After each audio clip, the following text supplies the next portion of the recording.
ನಮಸ್ಕಾರ ಗೆಳೆಯರೇ, ದೇಶ ಪ್ರೇಮಿಗಳೇ, ನಮ್ಮ ಕನ್ನಡ ಡಿಫೆನ್ಸ್ ನ್ಯೂಸ್ ಯೂಟ್ಯೂಬ್ ಚಾನಲ್ಗೆ ಸ್ವಾಗತ ನಿಮಗೆ. ಭಾರತದ ಪಶ್ಚಿಮ ಗಡಿಯಲ್ಲಿ ಇರುವ ಅತ್ಯಂತ ಸೂಕ್ಷ್ಮ ಮತ್ತು ಸವಾಲಿನ ಪ್ರದೇಶವಾದ ಸರ್ಕ್ರಿಕ್ನಲ್ಲಿ ಭದ್ರತೆಯನ್ನು ಇನ್ನಷ್ಟು ಬಲಪಡಿಸುವ ಉದ್ದೇಶದಿಂದ ಭಾರತದ ಮಿನಿಸ್ಟ್ರಿ ಆಫ್ ಡಿಫೆನ್ಸ್ ಮಹತ್ವದ ಹೆಜ್ಜೆಯೊಂದನ್ನು ಇಟ್ಟಿದೆ.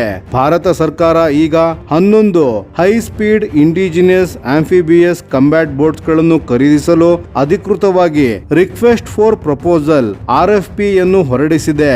ಈ ದೋಣಿಗಳನ್ನು ವಿಶೇಷವಾಗಿ ಸರ್ಕ್ರಿಕ್ ಹಾಗೂ ಅದರ ಸುತ್ತಮುತ್ತಲಿನ ಜೌಗು ಪ್ರದೇಶಗಳಲ್ಲಿ ಕಾರ್ಯಾಚರಣೆ ನಡೆಸುವಂತೆ ವಿನ್ಯಾಸಗೊಳಿಸಲಾಗುತ್ತಿದೆ. ಈ ನಿರ್ಧಾರದ ಹಿಂದೆ ಅತ್ಯಂತ ಮಹತ್ವದ ಭದ್ರತಾ ಕಾರಣಗಳಿವೆ. ಕಳೆದ ಕೆಲವು ತಿಂಗಳುಗಳಲ್ಲಿ ಸರ್ಕ್ರಿಕ್ನ ಪಾಕಿಸ್ತಾನದ ಭಾಗದಲ್ಲಿ ಹೊಸ ಬಂಕರ್ಗಳು, ಮುಂಚೂಣಿ ಸೇನಾ ನೆಲೆಗಳು ಮತ್ತು ಇತರ ಸೇನಾ ಮೂಲಸೌಕರ್ಯಗಳನ್ನು ವೇಗವಾಗಿ ನಿರ್ಮಿಸಲಾಗಿದೆ ಎನ್ನುವ ಮಾಹಿತಿ ಭಾರತೀಯ ಗುಪ್ತಚರ ಸಂಸ್ಥೆಗಳಿಗೆ ಲಭ್ಯವಾಗಿದೆ. ಇದರ ಜೊತೆಗೆ ಪಾಕಿಸ್ತಾನ ತನ್ನ ನೌಕಾಪಡೆಗೆ 3 ಹೊಸ ಹೂವರ್ ಕ್ರಾಫ್ಟ್ ಗಳನ್ನು ಸೇರ್ಪಡೆಗೊಳಿಸಿದ್ದು ಆ ಭಾಗದಲ್ಲಿ ಏರ್ ಡಿಫೆನ್ಸ್ ವ್ಯವಸ್ಥೆಯನ್ನು ಬಲಪಡಿಸಿಕೊಂಡಿದೆ. ಇದಕ್ಕೆ ತಕ್ಕ ಉತ್ತರವಾಗಿ ಭಾರತವು ತನ್ನ ಗಡಿ ಭದ್ರತೆಯನ್ನು ಮತ್ತಷ್ಟು ಆಧುನೀಕರಿಸುವತ್ತ ಹೆಜ್ಜೆ ಇಟ್ಟಿದೆ. ಈ ಯೋಜನೆ ಬೈ ಇಂಡಿಯನ್ ವಿಭಾಗದ ಅಡಿಯಲ್ಲಿ ನಡೆಯುತ್ತಿದೆ. ಅಂದರೆ ಈ ಕಂಬ್ಯಾಟ್ ಬೋಟ್ಗಳನ್ನು ಭಾರತೀಯ ಕಂಪನಿಗಳೇ ನಿರ್ಮಿಸಬೇಕು.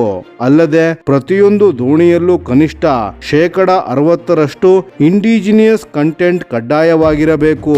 ಇದರಿಂದ ದೇಶೀಯ ರಕ್ಷಣಾ ಉತ್ಪಾದನೆಗೂ ದೊಡ್ಡ ಉತ್ತೇಜನ ಸಿಗಲಿದೆ. ಈ 11 ದೋಣಿಗಳನ್ನು 2 ಸೇನಾ ಘಟಕಗಳ ನಡುವೆ ಹಂಚಿಕೆ ಮಾಡಲಾಗುತ್ತದೆ.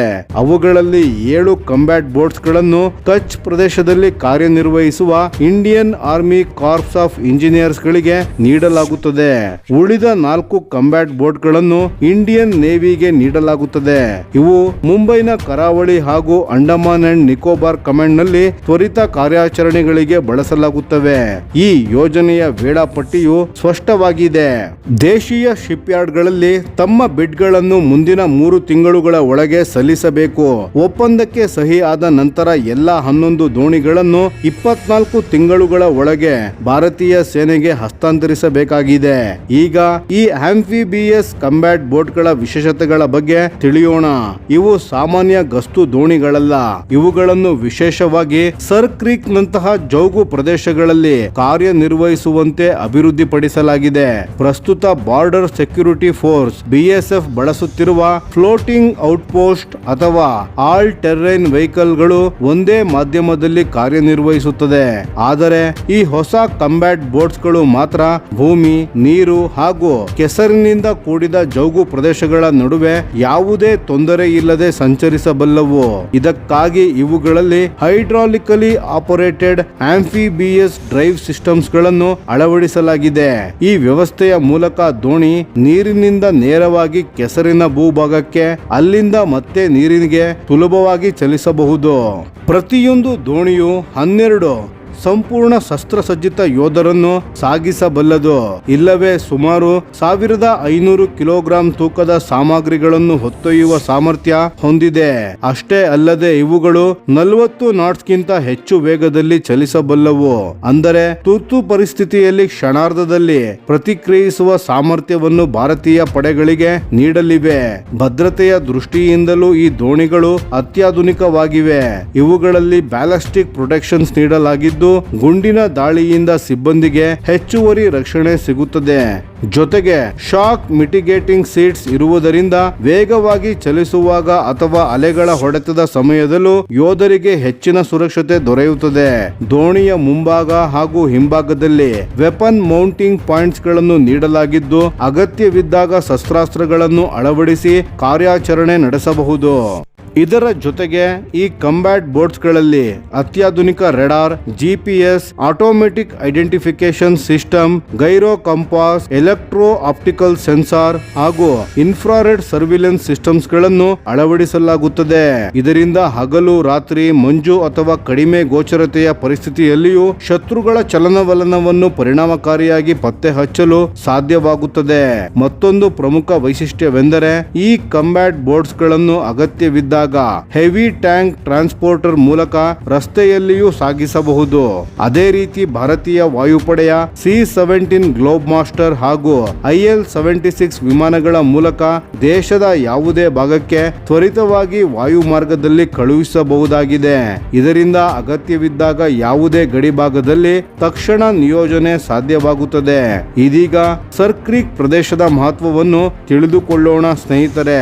ಸರ್ ಕ್ರೀಕ್ ಸುಮಾರು 96 ಕಿಲೋಮೀಟರ್ ಉದ್ದದ ಉಬ್ಬರ ವಿಳಿತದ ಜಲಮಾರ್ಗವಾಗಿದ್ದು ಇದು ರನ್ ಆಫ್ ಕಚ್ ಜೌಗು ಪ್ರದೇಶದಲ್ಲಿದೆ.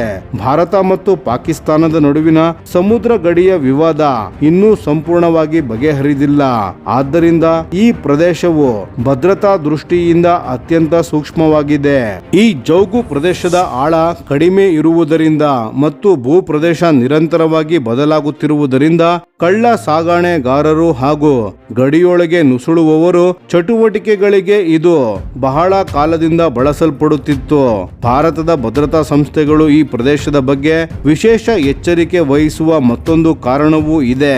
2008ರ 26/11 ಮುಂಬೈ ಉಗ್ರ ದಾಳಿಯ ವೇಳೆ ಉಗ್ರರು ಮೊದಲಿಗೆ ಗುಜರಾತ್ ಕರಾವಳಿಯ ಸಮೀಪ ಭಾರತೀಯ ಮೀನುಗಾರಿಕಾ ದೋಣಿಯನ್ನು ಅಪಹರಿಸಿ ನಂತರ ಮುಂಬೈ ಕಡೆಗೆ ಪ್ರಯಾಣಿಸಿದ್ದರು.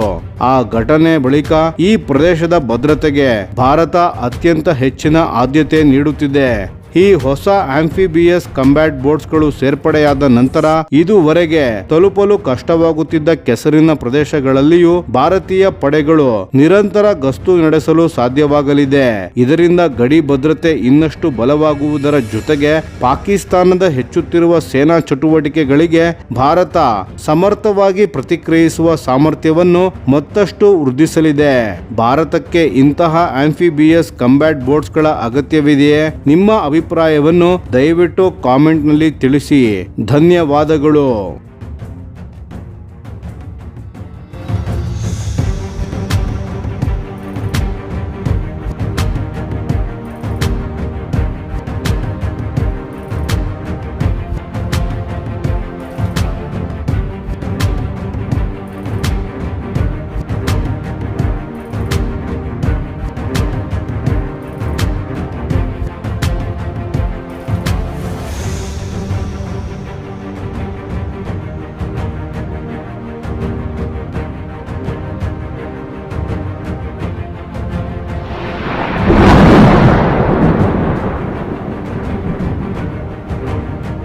ಈ ವಿಡಿಯೋ ನಿಮಗೆ ಇಷ್ಟವಾಗಿದ್ದರೆ ಲೈಕ್ ಮಾಡಿ ಮತ್ತು ನಮ್ಮ ಚಾನೆಲ್ ಅನ್ನು ಸಬ್ಸ್ಕ್ರೈಬ್ ಮಾಡಿ ಹಾಗೂ ಬೆಲ್ ಐಕಾನ್ ಒತ್ತಿ.